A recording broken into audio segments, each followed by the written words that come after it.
Guys, we continue in panic mode.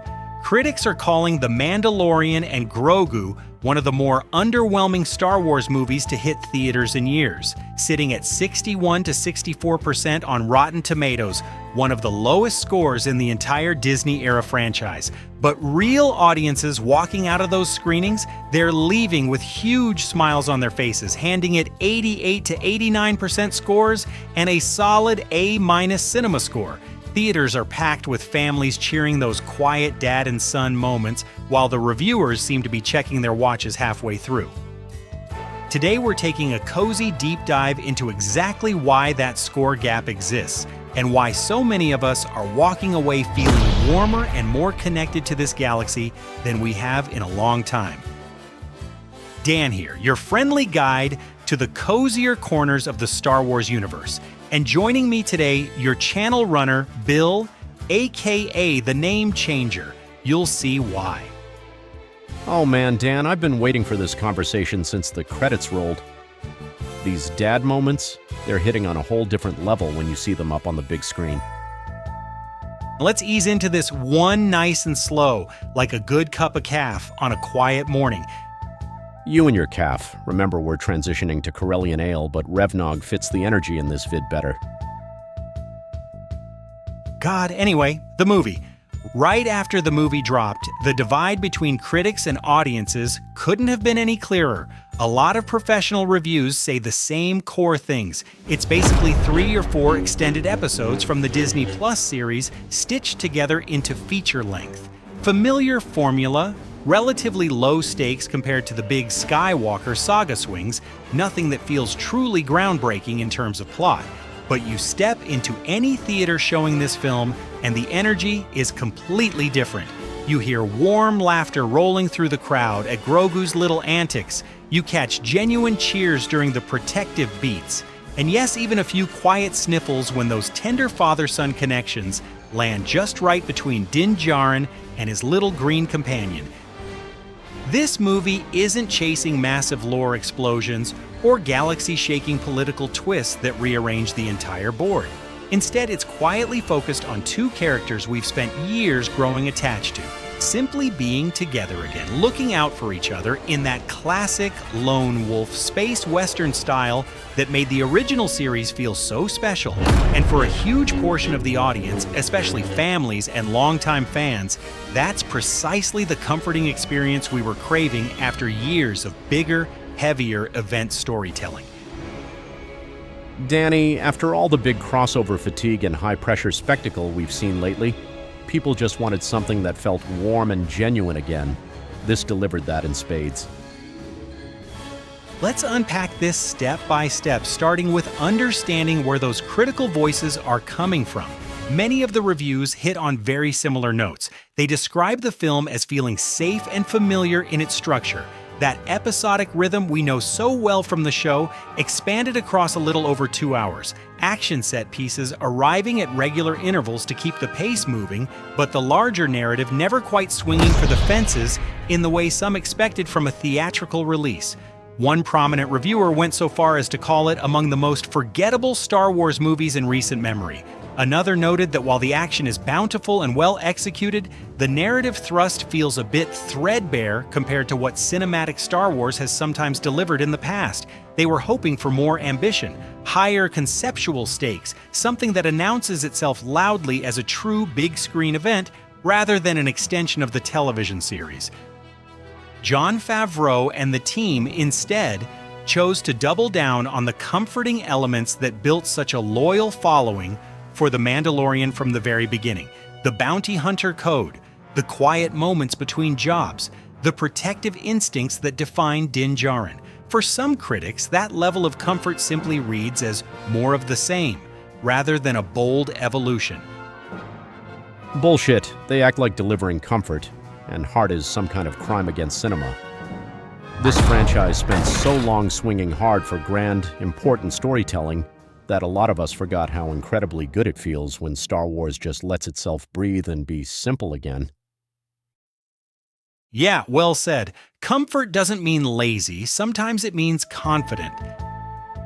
Tell that to the guy on X who called it glorified Disney Plus content. Man, you paid full IMAX prices and then complained it felt like TV. That's a you problem. Well, to be fair, that might be a reasonable description of half the blockbusters in the last decade, but let's shift our focus now to what the audiences are actually responding to so strongly. The people buying tickets weren't primarily looking for the next major crossover event or a complete reinvention of the Mandoverse.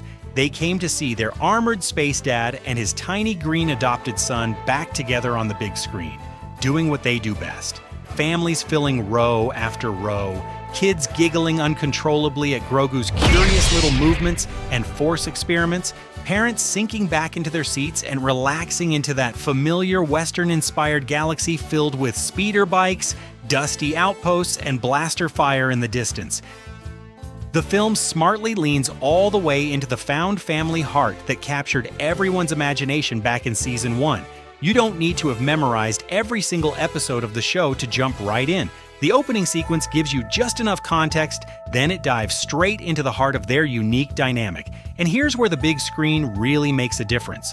Those subtle helmet reflections catching the light, the gentle Force nudges that show Grogu's growing abilities, the way Mando instinctively positions himself as a living shield. All of it lands with real emotional and visual weight that smaller screens simply can't match. Dan, you have to feel it in IMAX. Mando Mandy's Beskar armor looks like an actual walking fortress up there. You feel the dad energy radiating off the screen right into your chest. It's powerful stuff. It really does hit differently, and that's exactly where those first gentle dad moments begin to land and start winning people over. Also, shout out to the fact that nearly half the film was actually shot in IMAX. This wasn't just a slap the IMAX logo on it situation. They committed. They really did. Your wallet noticed, but your eyeballs were grateful. Early in the story, we get these small, beautifully observed tender beats that quietly set the entire emotional tone for the film. Watch the way Din carefully adjusts Grogu's tiny cloak before they head out on a journey.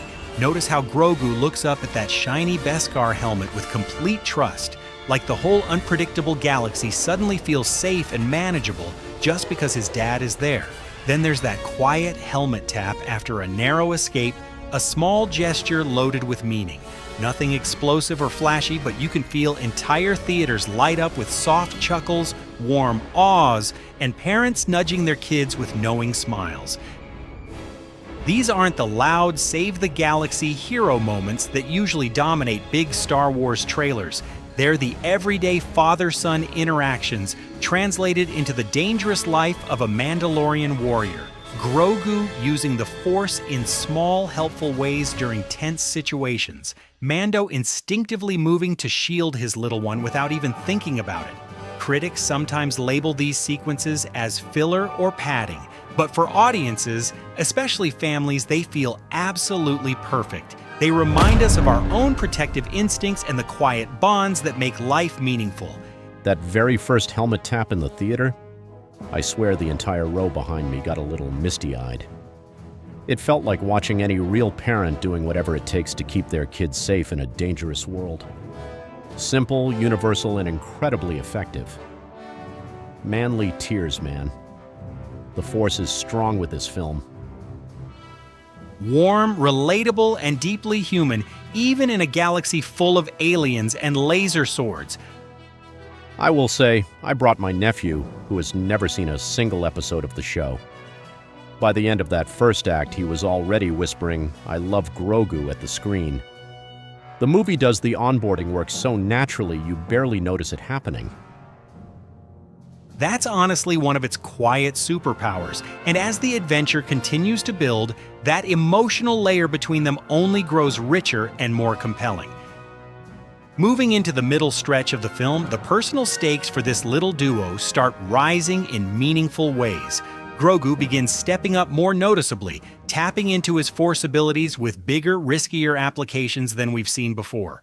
Din has to learn to trust him in those moments, to loosen his protective grip just a little bit while still remaining the ultimate guardian. You really feel the tension during the sequences where circumstances temporarily separate them.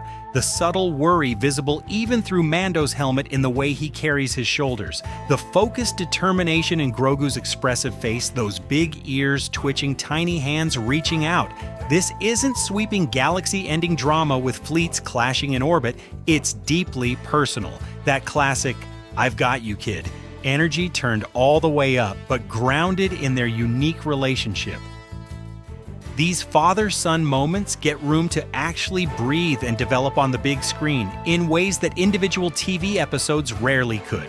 The immersive sound design, Ludwig Göransson's score swelling gently during the quieter exchanges between action, and if you know his work from the series, you know exactly how good that sounds with 104 musicians behind it instead of the show's 70.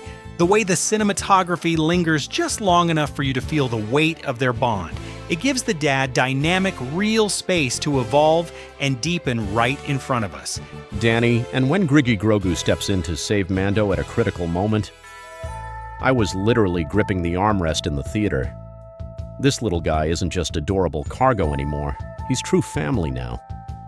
This changes everything about how we see his future in the Mandoverse. I can't believe how far he's come. It really does feel like watching a child grow up in real time while his father learns the delicate balance between protection and trust. That's powerful storytelling. And can we just appreciate Göransson for a second? The man took what was already an iconic TV score and made it genuinely cinematic. That wasn't a given. Absolutely. The sound alone earns the price of a theater ticket. And speaking of earning it, the climax is where everything pays off. Then we reach the climax where everything the movie has been building toward pays off in satisfying waves. Those intense protective rescue sequences where Din goes into full warrior mode on behalf of Grogu. The tender, almost wordless aftermath scenes where they check in with each other, making sure they're both okay. One particular sequence featuring a dramatic helmet-related moment combined with a timely Grogu Force intervention had entire auditoriums erupting into cheers, applause, and even some spontaneous clapping. People aren't merely watching well-choreographed action on screen. They're deeply invested in this specific pair and their journey. You see families high-fiving in the aisles, kids excitedly whispering "Go Grogu" to each other, parents nodding along with understanding smiles because they recognize those protective instincts from their own lives. The dad moments gradually stop feeling like cute side details and instead become the true emotional engine that drives the entire film forward. Theaters were genuinely losing it during those peaks, Dan. That's the unmistakable sound of audiences who came looking for heart and received it in full, satisfying measure. You can absolutely hear and feel the difference between polite applause and that rare, genuine wave of love and appreciation from a crowd. I will admit I may have yelled, "That's my boy," at the screen during the Grogu save. Allegedly. There are no witnesses. I was sitting right next to you. Yeah, no witnesses. So at its core, why does this critic-audience gap feel so wide? The reviewers largely showed up expecting bold new creative directions, major lore revelations, and the kind of cinematic fireworks we've come to associate with big franchise movies. Audiences, on the other hand, showed up wanting quality time with their favorite space dad and his adopted son, and the film delivered exactly that experience, only bigger, warmer, and more emotionally resonant than it ever could on television. Those subtle helmet taps, the steadfast protective stances, the quiet but powerful "I've got you" beats between them hit with surprising force in a dark theater surrounded by great sound and a shared audience experience. This movie isn't trying to be the next Empire Strikes Back in terms of twisting the entire saga. It's confidently being the very best version of what The Mandalorian has always been at its heart. And for millions of viewers, especially families looking for something uplifting, that turned out to be more than enough. The A- CinemaScore tells that story clearly. And those kids under 13, they gave it a straight A and a perfect 5 out of 5 on post-track. You can't argue with the little ones. They know what they like. This is precisely what so many exhausted fans have been needing, buddy. Just good old-fashioned Star Wars heart delivered without apology. Couldn't have said it better myself, Bill. Well, you could have. You just prefer to let me do it so you can nod wisely. At the end of the day, the Mandalorian and Grogu gently reminds all of us that sometimes the quietest dad moments can resonate louder than any superweapon or fleet battle ever could. If you've been craving that cozy, heartfelt Star Wars feeling again after a long stretch of heavier storytelling, this film really delivers it in the most satisfying way. What about you? Which specific dad and son scene in the theater hit you the hardest emotionally? Was it one of the early tender moments, a mid-film growth beat, or something in that big climactic sequence?